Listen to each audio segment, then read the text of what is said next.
Order! Order! You are an incorrigible delinquent at times. Behave yourself, man! Here, the government's own financial watchdog has warned that Britain's borders are not ready for a no-deal Brexit. The National Audit Office claims border controls would have neither the staffing nor the systems to cope with a hard border. It says businesses which now cross unimpeded into other EU countries would pay the price. Britain will pay the price of a no-deal Brexit caused by the need for new border controls that may not be ready in time. That's the warning from the government watchdog, the National Audit Office, which scrutinises government departments. It says the government has made some progress on preparing for the possibility of a so-called hard Brexit, but that was likely to cause queues and delays at border crossings. Our economics editor Kamal Ahmed reports. A smoothly operating border. This one at Dover, where hundreds of trucks a day travel to and from the European Union with no checks and no taxes. Like the White Cliffs, we rather take it for granted. But what if all that changes abruptly next year? Given the scale of the task, what we found is that there are risks to the effective operation of the border if we leave the EU in March next year under a no deal. Even if there is a deal, there is still a great deal that will need to be done. Today's report says a Brexit no-deal contains a number of risks for which the UK is ill-prepared. Up to 250,000 firms would need to fill out customs forms for the first time. There are likely to be delays at the borders as new checks are put in place. Organised crime across the border could increase because of a lack of security. These are apples grown in Kent. Nisha Rajar runs a food business in Kent, employs 14 people and exports to Belgium, Italy, Germany and France. How ready does she feel if a no deal was to strike? It's been almost impossible to make any preparations whatsoever. We have no idea what's going to happen once we do Brexit. We don't know what deals are going to be in place, and in the case of a no deal scenario, goodness knows what's going to happen. So there's no way for us to prepare. I'm too busy running the business to be putting in contingency plans for something we don't know about. The government admits there is still a lot of hard work to do and progress has been slow. And of course, neither Britain nor the EU want no deal. Well, what we're working to make sure across a whole variety of areas is that we have the capacity in place, we have the systems in place, we have the plans in place to deal with all eventualities. I'm expecting the UK and the European Union to reach a sensible agreement for the future. The NAO report might well focus minds in both Britain and in the rest of the European Union, because it says if there is a collapse in those trade negotiations, then the costs could be, for thousands of businesses and millions of people, very high indeed. Britain is still pushing for a close deal, but with just 156 days to go until Brexit Day, time is running short. Kamal Ahmed, BBC News, Dover. The risk of a no deal was spelt out in a report today by the Independent National Audit Office that warned it would mean delays at ports and an increase in smuggling. Our political editor Gary Gibbon has this. The independent government watchdog, the National Audit Office, says if there's no Brexit deal agreed with the EU, the situation at the borders could be chaos. Thousands of exporters wouldn't be ready to cope. Criminal gangs and terrorists could exploit the gaps in border security. The warning comes only weeks before when Number 10 hopes it could get a deal and put it to a deal or no deal vote in the Commons. This is presumably their best analysis of where we are, and I think it should act as cold water for people. You know, people should wake up and see this is a potential reality in 6 months' time. Let's not go there. We should not fear no deal because there's other think tanks out there who show a completely different story. You know, we've interviewed one today on the Select Committee who said, you know, it's not going to be disastrous for our economy or doom and gloom as some people are predicting. It holds no fear for you. No. Theresa May was hosting the King and Queen of the Netherlands for lunch today. Their two-day visit has woven in and out of her Brexit struggle. Yesterday, a heated cabinet discussion on Brexit overran, nearly making the Prime Minister late for the formal welcome. Last night was given up to a state banquet in their honour, and she might have hoped to be prepping for a meeting this evening with her backbenchers. some of whom she knows have submitted letters demanding a vote of no confidence in her leadership. What can she say to make you pull back your letter? It'd take a lot for me to pull back my letter. What I'd like her to say is quite bluntly is that she's going to chuck checkers. You know, there's 50 MPs now who all wanted to chuck checkers and start delivering what the public voted for. So that's what we'd like to hear. I don't think we will hear it. What I think we will see, I'm afraid, is it'll be very stage managed. The whips will be doing their fantastic job, which they're paid to do, in ensuring people clap in the right places and cheer the Prime Minister. But I obviously won't be clapping, neither will some of my colleagues. In Strasbourg, the European Council President suggested to the European Parliament that extending the transition after Brexit was an idea that came from Theresa May at last week's summit. Since Prime Minister May mentioned the idea of extending the transition period, let me repeat that if the UK decided that such an extension would be helpful to reach a deal, I am sure that the leaders would be ready to consider it positively. Number 10 sources say it was the EU that brought up the extended transition, but Number 10 has embraced it as an option and is having a tough time selling it. Downing Street hopes reports like today's warning of the dangers of exiting with no deal will outweigh concerns MPs have about any deal Theresa May brings home and might just help it get through the Commons. Well, earlier I spoke to Pauline Bastillon, who is head of European policy at the Freight Transport Association. So I began by asking her if she was surprised by the National Audit Office report. I would say that the report actually confirms our worst fears. So we're not shocked or surprised in the sense that we've been following the process very closely. But what it does reveal is that we are very, very far away from being Brexit ready. So if you look at all the things they say, you know, the IT systems are not going to be in place, or there are serious concerns, at least, as to the ability of government to deliver. There are serious concerns regarding the ability to have the border infrastructure in place, to recruit enough officials at the border as well. And obviously, the most, I suppose, shocking aspect, although again, we're not surprised, is that the National Audit Office recognizes that information provided to industry is really not good enough. But we've still got a number of months left before March the 29th. Are you saying none of this can be put in time? We have less than 6 months. Less than 6 months, when you look at the task ahead, is not very much. It's better than nothing, I will give you that, but it's really not very much. And given the tasks, given all the things that need to be done, not only by government, not only by ports, but also by logistics companies, by retailers and manufacturers. At the moment, industry is asked to take on a gamble and basically to decide for itself what it thinks is going to be the outcome and decide to put in place certain measures or not. Well, what sort of measures can you put in? I mean, we're talking, but they're already making lorry parks on one of the motorways. Is that enough? Well, there are various measures you can look at. In isolation, none of them are going to be good enough or sufficient, that's for sure. But companies are looking at more warehousing capabilities. Some companies are trying to see if alternative routes could be used, although I think that would be extremely limited in practice because of, well, lack of capacity anyway. You mean sort of bring stuff in through Newcastle instead of through Dover? I mean, that kind of thing. Well, bringing them to different ports is certainly something that is being considered. Whether this is really feasible, probably only to a relatively small extent.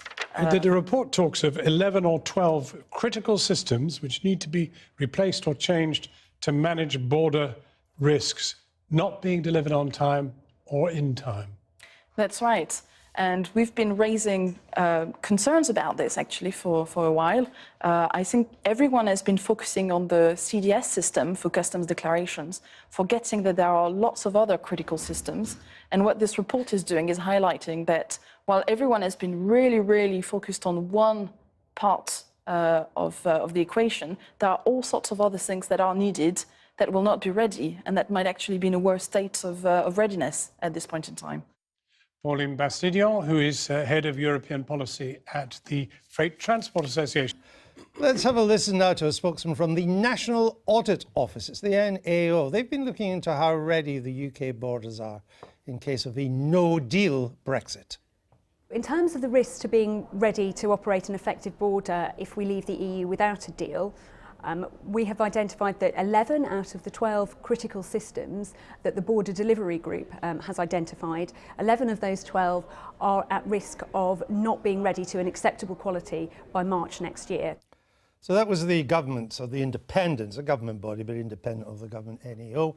Let's have a look at the story in The Sun, which kind of echoes what was been saying there. It says that the French could threaten to block the port of Calais.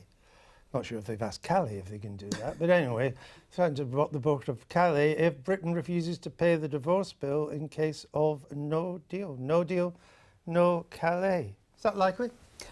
It's possible, but I mean, this is what one expects now from the EU, threats and intimidation, and if anything is likely to make the British people even more determined to come out, it is that. I mean, this is a two-way process. I mean, this thing is always presented as the terrible things that are going to happen to us. I mean, I've never taken the view that this process of disentanglement from something as big as membership of the European Union is going to be done without pain. But I mean, you know, France and other countries wish to trade with Britain. It is in their interest. Indeed, the balance of trade is in our favour. So, you know, intimidation and threats can work both ways. But this idea that we are unprepared, that the borders, you know, are unprepared, that may be true. I don't know. But what does appear to be true, if the reports that we have read are true, then the government is quite extraordinarily irresponsible, because you would imagine that the civil service of yore, faced with a situation like Brexit, the Brexit vote, would then prepare for every eventuality. This kind of deal, that kind of deal, and no deal. Can we just step back a minute? Apparently have not. You talk about pain. The question for most voters in the end will be how much pain for what gain? I mean, what we are facing now is something that looks like wartime, it looks like a calamity beyond it, it looks like a natural disaster heading our way. And you think this is appalling. When you read the NAO report, when you hear what they're saying about what would actually happen in terms of shortages of medicines and everything else, you think, what are we doing? What is this about? We are bringing this on ourselves. I mean, of course, we'll try and blame the French. Of course, if we break an international obligation, a debt, and we don't pay a debt that we've agreed to long ago, they may well retaliate in some way. But this is something we are doing to ourselves. Let's never forget it. And it's the rest of the world looks on astonished, saying, well, what are they doing? As if it wasn't enough trouble after the crash and the crisis. What we're doing to ourselves is called democracy. And other countries in Europe, if they go against us and say, we're not allowing you to do this and we're going to penalise you for our own purposes. Only if we don't pay our debt. People would take no one's suggesting we shouldn't pay our debt. We absolutely let's hear from Emily. No, we absolutely need to make sure that we pay what is due, and we want to continue to trade with our neighbours. But I think the point that Melanie makes is exactly one. In negotiations, of course you play high stakes. That's how it works. You push to your limit as far as you can. But at the end of the day, the EU nations want to trade with us afterwards. And if the French have a moment at Calais and decide that they want to make some big statement, then there'll be a little bit of disruption for a week. This has happened many, many times at ports. Other ports are preparing for various fluctuations. This clip will come back and haunt you. There'll be a little clip going. There'll be a little trouble for a little while. And all of those clips will be repaid when months down the line. That's why the Prime Minister is working so hard to get a deal that works for us and for our businesses and for EU businesses, because trade will continue. That's what makes the world go round. Do you think these kind of stories, these predictions, you can call them scare stories, perhaps? No, it's not. This is the NAO. It's not a scare. Excuse me. Let me finish. You can call them scare stories. That might be like the one in The Sun. Or you can look at the more sober report of the NAO. Have you got that? I've mentioned that. Good. Just bide your time and you'll get there. The NAO, more sober government body, not prone to scare stories. When you take these in the round, are these helpful to your side of the argument? Or do they, as Melanie suggested, just get the British backs up? Well, the research tends to suggest that the view of the British people and your viewers is not that we're being bullied and pushed around by the EU on this. The view is that there is sheer incompetence at a government level, and whatever people voted for, whether they voted Leave or Remain, they didn't vote for this mess. And I think part of the problem, and I think we're going to hear from Dominic Grieve in a bit, is, as Dominic has said, the problem here is partly definitely government incompetence, but it's Brexit itself. Brexit in the form that it was sold to the British people is not deliverable. And I do agree that, the threats, let's not forget where the threats came, Anne-Marie, you know, in relation to not meeting our legal obligations. That was partly the Brexit Secretary himself. Now, if we don't meet our legal obligations, who on earth is going to agree with us going forward? But it is deeply, deeply worrying. And just to put it in context, at the moment, the customs authorities carry out about 55 million customs checks a year. If we leave on WTO terms, as Anne-Marie and some of her colleagues argue, we're going to have to do, in the region, HMRC estimate, of 260 million customs checks. And we are nowhere near ready for that. And we can't be blaming the civil service for this. The buck stops with ministers. And the buck stops with, you know, people like Dominic Raab, who argued for this mess in the first place. Isn't part of the problem that the Chancellor's heart has never really been in paying for no-deal preparations, that he hasn't really wanted to spend the money? Well, that may well be the case. His heart certainly doesn't seem to be in anything relating to Britain's leaving the European Union with any great degree of enthusiasm. Not great for the but I think that it is a political... I mean, I think Chuka is correct insofar as, you know, the civil service does what the government tells it to do.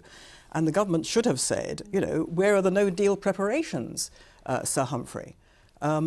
Because, you know, to reach this point with no adequate preparations is absolutely appalling. But the point about border chaos may well be right. This idea that, you know, every motorway leading to Dover will be backed up till kingdom come with goods lorries. But, you know, the British don't have to do that. They can wave them through. OK, it's not ideal, but, you know, in the certain circumstances, that's what could happen. And this idea of, you know, pain, I agree. So you don't do customs checks if we're out of the customs? It's possible. It depends on the situation. You're actually advocating we have no checks at all? No, I'm not advocating. But you just said we could do that. I'm saying we could do it if the circumstances were such that It'll it's better than not doing it. It'll be customs checks on the other side, and that'll also back us up as well. I mean, it's... In other words, we are actually able, believe it or not, to take decisions in our own national interest. No one's disputing that. What we're talking about here is how do you minimise the mess?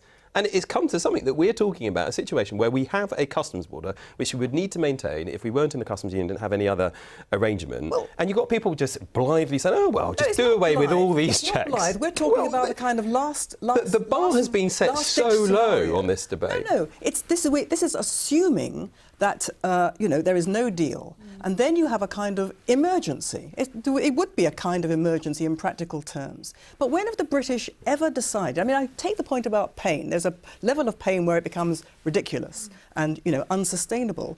But basically, when have the British ever flinched from the idea that a level of pain is necessary for the supreme gain of democratic independence and national self-government?